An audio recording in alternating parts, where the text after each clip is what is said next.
మహిషాసుర వధ ఎలా జరిగింది? స్త్రీ రూపంలోని ఆ అవతారానికి దివ్య శక్తులు ఎలా వచ్చాయి? ఆ ధర్మస్వరూపిణి ఎలాంటి గర్జన చేసింది తెలియజేసే అనగనగాలోని నేటి కథనమే మహిషాసుర వధ.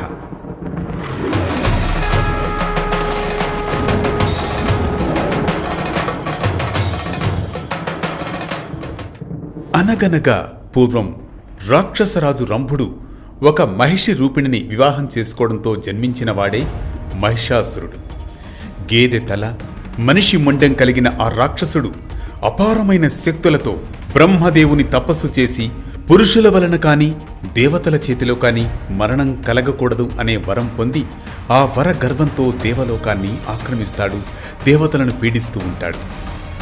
ఆ సమయంలో బ్రహ్మ, నా వరమే ఈ కీడుకు మూల కారణం, పురుషుల చేత కానీ దేవతల చేత కానీ మరణం కలగదన్నాను, కానీ స్త్రీ గురించి ఆనాడు ప్రస్తావించలేదు, అదే ఇప్పటి దారుణాలకు కారణమైంది అని బ్రహ్మ అనగా, ఇక స్త్రీ రూపంలోని దివ్యశక్తి అవతరించి ఈ రాక్షసుణ్ణి సంహరించాలని విష్ణువు చెబుతాడు.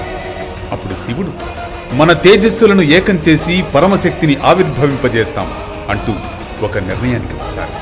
అంతట దివ్య శక్తులతో మహిషాసురుణ్ణి సంహరించేందుకు దేవతలందరూ తమ తమ శక్తివంతమైన ఆయుధాలను సమర్పిస్తాడు.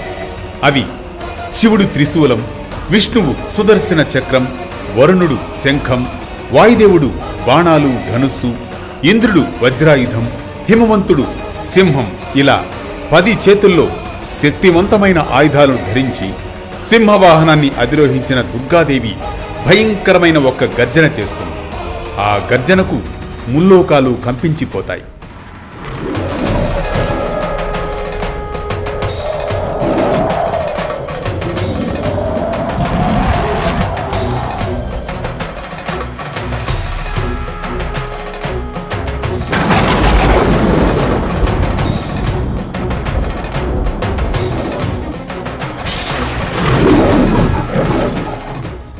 త్రిమూర్తుల తేజస్సుతో అపూర్వ కాంతి వెలువడి దుర్గాదేవి అవతరిస్తుంది.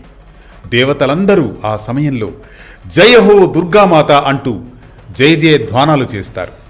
సమస్త దేవతల శక్తులన్నీ నాలోనే నిక్షిప్తమయ్యాయి. ఈ మహిషాసురుడి అహంకారాన్ని అంతం చేసి లోకాలకు శాంతిని చేకూరుస్తాను అంటూ ప్రకటిస్తుంది దుర్గాదేవి. మహిషాసురుడు ఆమెను తక్కువ అంచనా వేసి సేనల్ని పంపుతాడు. ఓ రాక్షస, నీ అహంకారమే నీ అంతానికి కారణం, సిద్ధంకా అంటూ దుర్గాదేవి విజృంభిస్తుంది. భయంకర యుద్ధం ప్రారంభమవుతుంది. రాక్షస సేనలు సంహరించబడతాయి. మహిషాసురుడు రూపాలు మారుస్తూ ఉంటాడు. ఓ మహిషాసురా, నీ మాయలన్నీ ఇక కట్టిపెట్టు, నా శక్తి సత్యానికి ప్రతిరూపం అంటూ ముందుకు సాగుతుంది దుర్గాదేవి. మహిషాసురుడు గేదె రూపం నుంచి మనిషి రూపం దాల్చే సమయంలో దేవి త్రిశూలాన్ని గుండెల్లో పొడిచి శిరస్సును ఖండిస్తుంది. దేవతలందరూ జయ జయ ధ్వానాలు పలుకుతారు. ధర్మాన్ని కాపాడడమే నా అవతార లక్ష్యం అంటూ దుర్గాదేవి ఇక లోకంలో శాంతి నెలకొంటుంది అంటూ అందరినీ ఆశీర్వదిస్తుంది.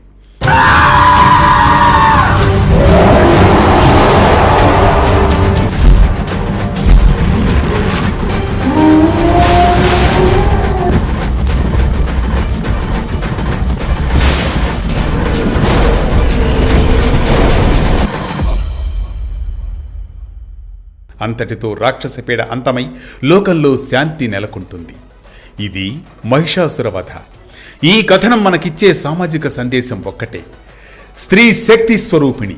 ఆ శక్తిని ఎప్పుడూ తక్కువ అంచనా వేయరాదని, ధర్మం కోసం కట్టుబడి నిలిచే శక్తి ఎప్పుడూ విజయం సాధిస్తుందని.